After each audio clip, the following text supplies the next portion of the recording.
Hola a todos, hola a todas. Bienvenidos una vez más a Historiador al Rescate. En el programa de hoy estoy observando desde mi ventana un cielo azul precioso.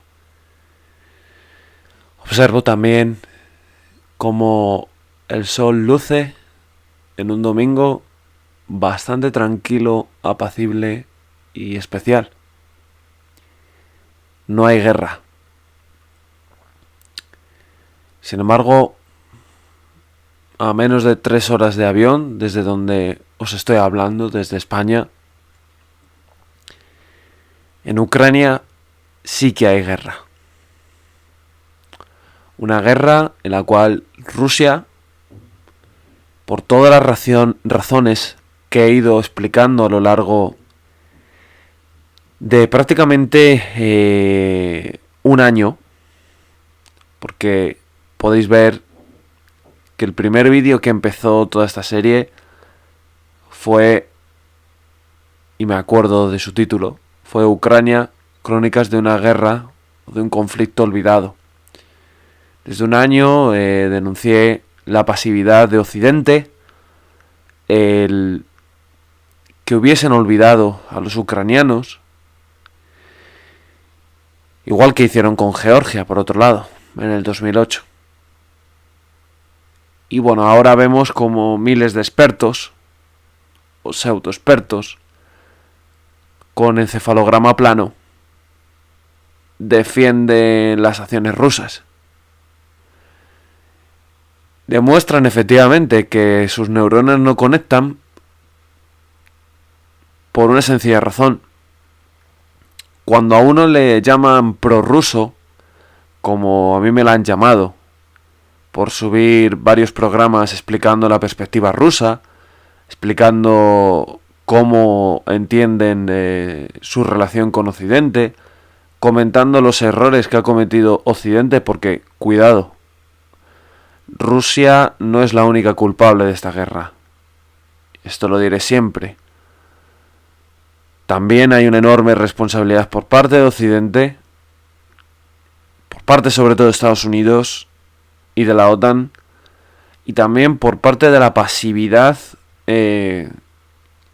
la cual pudimos ver desde el 2014, la cual, valga la redundancia, Occidente no hizo absolutamente nada por Ucrania. Y cuando tú no haces nada, cuando tú no intervienes militarmente ante una agresión en el 2014, que esto no es nuevo, que la guerra no viene de ahora, señores, que esto viene desde hace 8 años. Cuando tú permites que unidades del ejército ruso, 25.000 tíos, entren en Crimea, en territorio soberano ucraniano, cuando tú permites que un estado extranjero, como es Rusia, en este caso, financie organizaciones prorrusas, les dé armamentos, mande fuerzas especiales a la zona del Donbass, provocando una guerra civil en Ucrania, ¿qué es lo que esperas que va a pasar en un futuro? ¿Paz y seguridad en el mundo? Y el problema precisamente con esto es que Rusia ha tomado buena nota de los actos criminales llevados a cabo por Estados Unidos y la OTAN en nombre de la democracia, en nombre de la paz, sobre todo con sus actuaciones en Irak, en Afganistán, las primaveras árabes, etc. No nos engañemos, esto ha dado alas al dictador que es Putin. Y esto ha quitado credibilidad a Occidente. Pero esto en ningún caso justifica lo que ha hecho Putin. En ningún caso. Y esto es algo que hay que dejar bien claro. Porque hay gente que critica las acciones de la OTAN y sin embargo ante las acciones de los rusos se callan como ratas. No dicen absolutamente nada e incluso las justifican, dando argumentos que forman parte de la propaganda rusa, y este es el motivo por el que me he animado hoy a grabar. Mi objetivo con este programa de hoy es desmontar precisamente la propaganda rusa. Yo la he ido explicando, la propaganda rusa, en otros programas. Y esta gente con encefalograma plano, otros, por supuesto, la mayoría han sabido ver que no son mis ideas, sino transmitir la visión de una de las partes en conflicto, se remontan prácticamente a la Rus de Kiev. Es decir, Putin, en su ensayo que publicó en junio-julio de 2021, el cual recomiendo leer para entender la visión rusa, está en la página web del Kremlin, está disponible. Si ponéis ensayo Putin Ucrania, os aparecerá en internet. Si no, lo ha tumbado Anonymous, claro. Digo lo de Anonymous porque Rusia está sufriendo ciberataques por parte de esta organización. Pues en él se ve claramente que se remonta, ¿no?, a 12 razones históricas y se retrotrae hasta la Edad Media de la Rus de Kiev, como origen de todo. La propaganda rusa está llena de medias verdades, exactamente igual que la propaganda occidental. Pero hay una gran diferencia en este caso. Y es que la gran diferencia es que la gran mayoría del pueblo ucraniano desea mirar hacia Occidente y no hacia el este. No quiere formar parte de esa rusoesfera de forma libre. Y Rusia aún tiene esas ansias imperialistas, no acepta lo que ocurrió tras la caída de la Unión Soviética y no se puede viajar al pasado 30 años atrás y cambiar la historia. Así que fijaos, se remonta a la Edad Media para justificar, ¿no?, que Kiev forma parte de Rusia.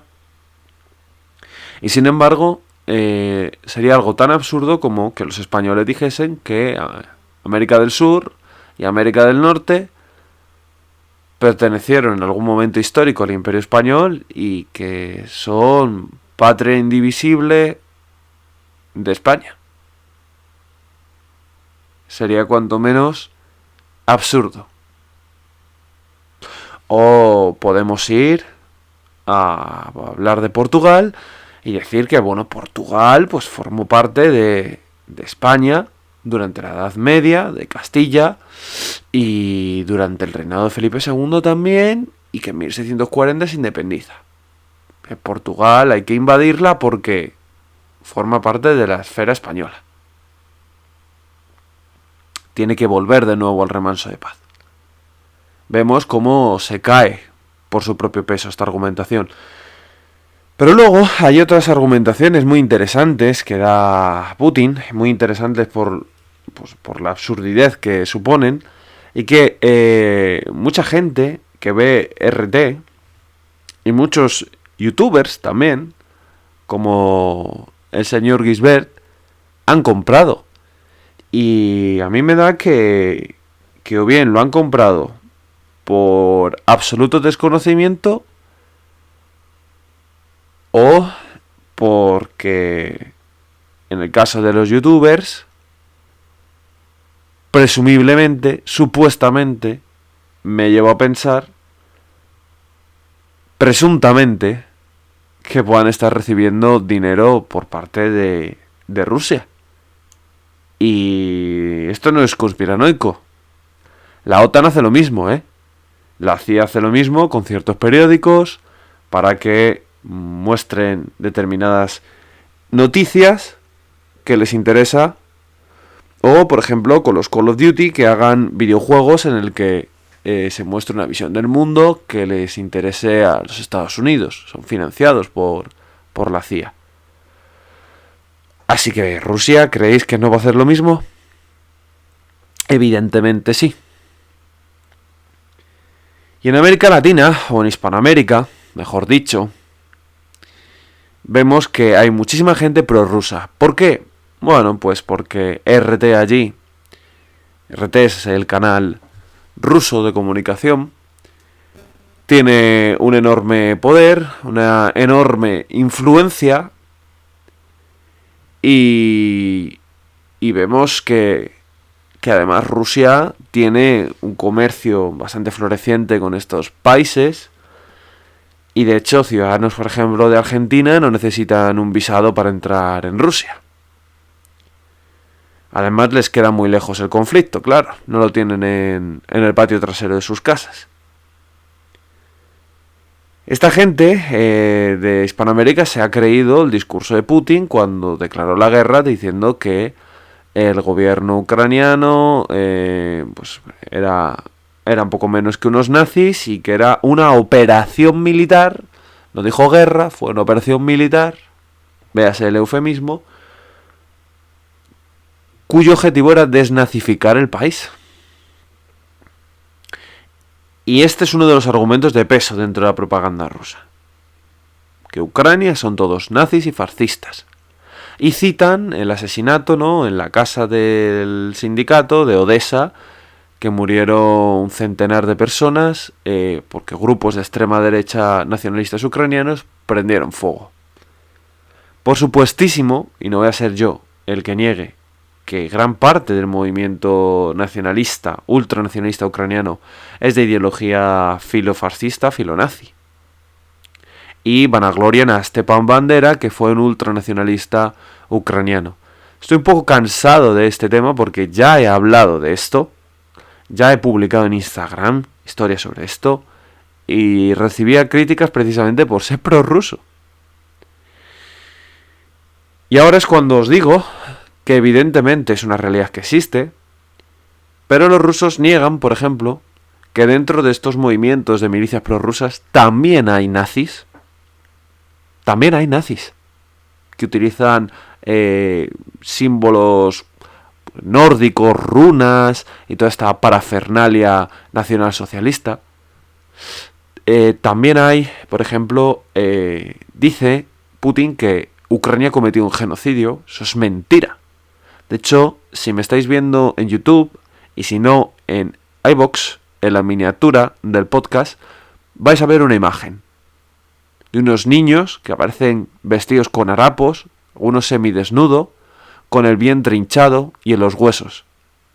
Esos niños son niños ucranianos que tuvieron la desdicha de vivir en la década de los años 30 en Ucrania, del siglo XX.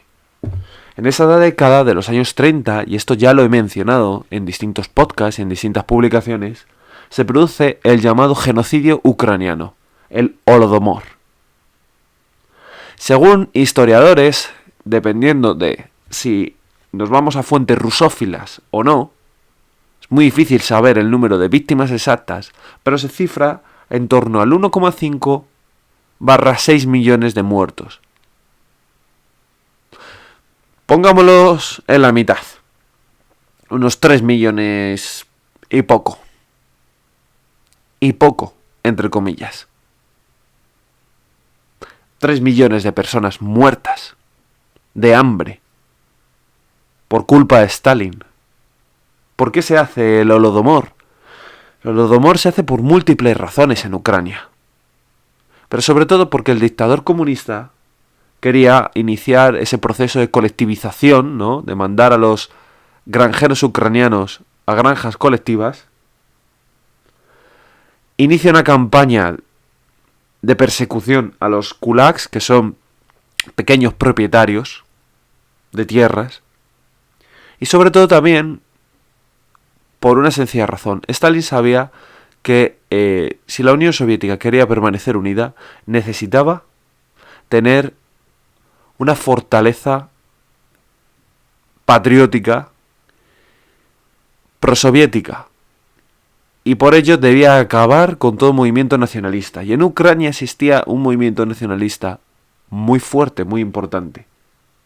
Así que aprovechó precisamente el Holodomor para diezmar a los ucranianos, para cargarse el movimiento nacionalista ucraniano, para rusificar Ucrania. De hecho, introdujo artificialmente a miles de rusos en Ucrania y para matar de hambre al pueblo ucraniano. Siempre lo digo, pero según la historiadora Anne Applebaum, en su libro La hambruna roja, libro que recomiendo su lectura, afirma que la situación llega a ser tal que se producen actos de canibalismo. La gente se comía los unos a los otros y los padres tenían que defender con armas, quedarse en la puerta por las noches, porque había grupos, bandas de caníbales que iban en los pueblos entrando a las casas de sus vecinos para comérselos por la desesperación. Los cadáveres se amontonaban por las calles de Kharkov, por ejemplo, que fue la zona más perjudicada dentro de Ucrania.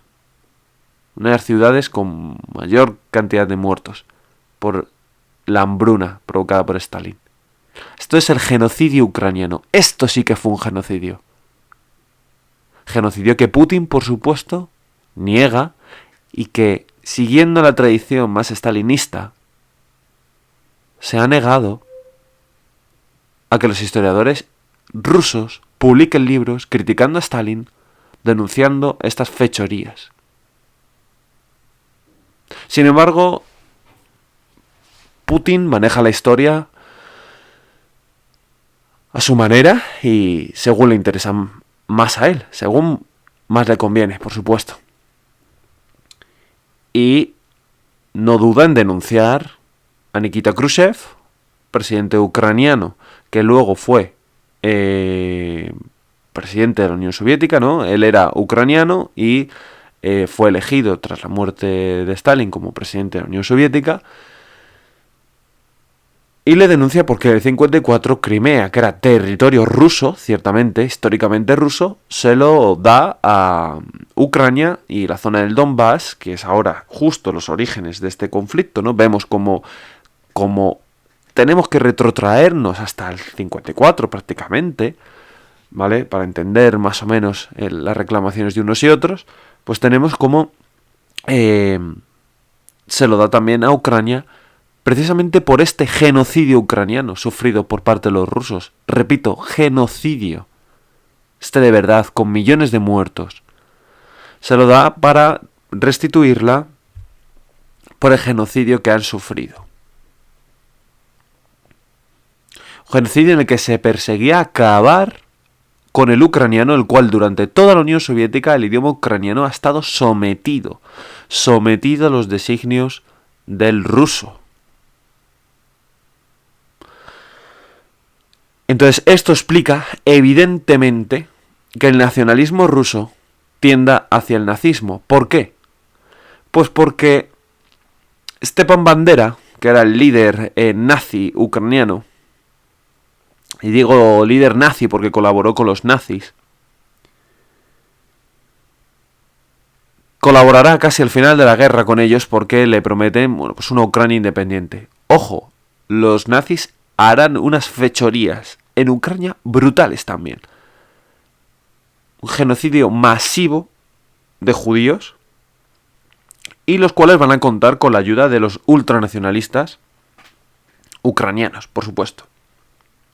Entonces, dentro del ultranacionalismo más radical ucraniano, sí que hay nazis que idolatran a, por ejemplo, la división SS Galicia, que estaba formada por ucranianos que combatieron contra la Unión Soviética. Pero debéis entender que esto nace como una reacción a las atrocidades, al genocidio ucraniano y a las locuras hechas por Stalin y el comunismo en Ucrania, que tenían sometido a su pueblo. Es una acción-reacción. Es una consecuencia de esa causa. Y hoy en día, parte de ese movimiento ultra radical en Ucrania, que hablan del batallón Azov y demás, pues es como consecuencia de esto que os estoy explicando. ¿Que hay una realidad en lo que está diciendo Putin acerca del nazismo en Ucrania. Hizo otras declaraciones hace un día y medio diciendo que el gobierno ucraniano era una panda de drogadictos y de nazis. Pues no es una realidad. Y os explico por qué. ¿Se puede afirmar que toda Ucrania son nazis? ¿Que el gobierno ucraniano son nazis? La respuesta es que no. ¿Y por qué digo esto? Nos vamos a las elecciones 2019. Zelensky, para empezar, presidente, Volodymyr, sí, es un nombre que me cuesta pronunciarlo, Volodymyr Zelensky, va a recibir el 73,22% de los votos para la Rada, es decir, para el Parlamento ucraniano. Zelensky es judío. El presidente ucraniano, lejos de ser un nazi, es judío. Y el partido político que aúna a estos movimientos más radicales, que es cierto que los primeros compases de la revolución del Euromaidán del 2014, con lo que inició todo, pues tuvieron un gran protagonismo, porque empezaron a crear grupos paramilitares precisamente para luchar con los grupos prorrusos ante la inacción del gobierno, porque evidentemente Ucrania es un país muy corrupto, al igual que Rusia, pero creo que Ucrania mucho más todavía. Y muchas veces tenían que ver desde Kiev como políticos del este de Ucrania, policías y demás, entregaban sus armas a los prorrusos, que eran separatistas, estaban rompiendo el país y colaborando con los rusos. Este grupo político de ultranacionalistas se llama Svoboda. Y en las últimas elecciones de 2019 recibió nada más y nada menos que el 2,15% del apoyo popular. En total, un escaño en la Rada, en el Parlamento ucraniano. ¿Con un escaño podemos afirmar que Ucrania es un país nazi? Yo te diría que no. Y os diría que no. Evidentemente no. Evidentemente. Es algo totalmente falaz afirmar que Ucrania es un país nazi, controlado por los nazis, y que por esto la todopoderosa Rusia tiene que desnazificar porque se siente amenazada por Ucrania. Entonces estas son las falacias de la propaganda rusa y me he visto impelido a hacerlo. Por supuesto también hay falacias por parte de la propaganda de la OTAN y occidental. O por ejemplo afirmar que van a dar democracia a Afganistán y luego Biden en agosto marcharse diciendo que que su misión no era aportar democracia sino cargarse a Osama Bin Laden. Pero vuelvo a decirlo, es una falacia reduccionista el justificar las tropelías rusas con los malos actos cometidos por la OTAN. Porque aquí quien está sufriendo es el pueblo ucraniano.